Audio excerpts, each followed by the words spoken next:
এবছর জলপাইগুড়ি বৈকুণ্ঠপুর রাজবাড়ি কাঠামো পুজো ও মনসা পুজো দুটি একই দিনে পড়ায় সকাল থেকেই প্রস্তুতির তোড়জোড়। রাজবাড়ির মনসা পুজো এবার 515 বছরের। উত্তরবঙ্গের প্রাচীন পুজোগুলোর মধ্যে এটি অন্যতম। শ্রাবণ সংক্রান্তিতে 3 দিন ধরে এই পুজো অনুষ্ঠিত হয়।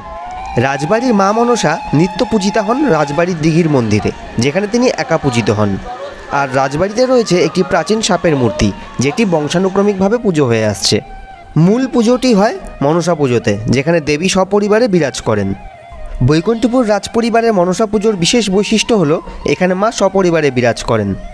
মনসা দেবী সাথে তার দিদি নেতি, তার স্বামী জগৎকারমুনি, গদা গদনী, অনন্ত বাসুকী, পদ্মা, মহাপদ্মা, শঙ্খ। এখানে মা মনসার অষ্টমূর্তির পুজো হয়। পুজোর নিয়মে দুধ কলা সহ খিচুড়ি ভোগ দেওয়া হয়, সাথে থাকে আমিষ ভোগ। খিচুড়ি, 5 রকম ভাজা, তরিতরকারি, চাটনি, মিষ্টির সাথে ইলিশ, চিতল সহ 5 রকম মাছ দেওয়া হয়।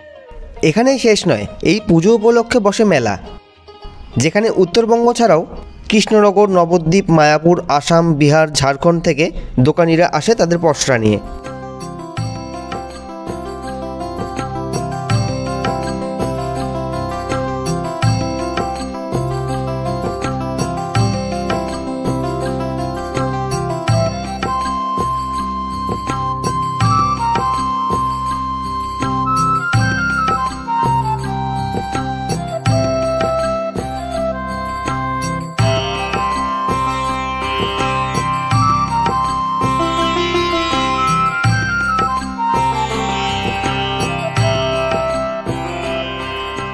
এছাড়াও পুজোর 3 দিন চলে বিষহরা পালা।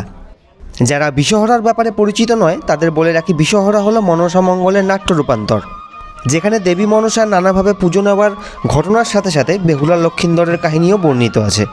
এই বিষহরা পালা একটি লুপ্তপ্রায় লোকশিল্প। এই পালাতে পাহাড়পুর, ময়নাগুড়ি, হলদিবাড়ি থেকে দলে দলে লোকেরা আসে আর পালা পরিবেশন করে, আর তা দেখে ভিড় জমায় স্থানীয় মানুষ।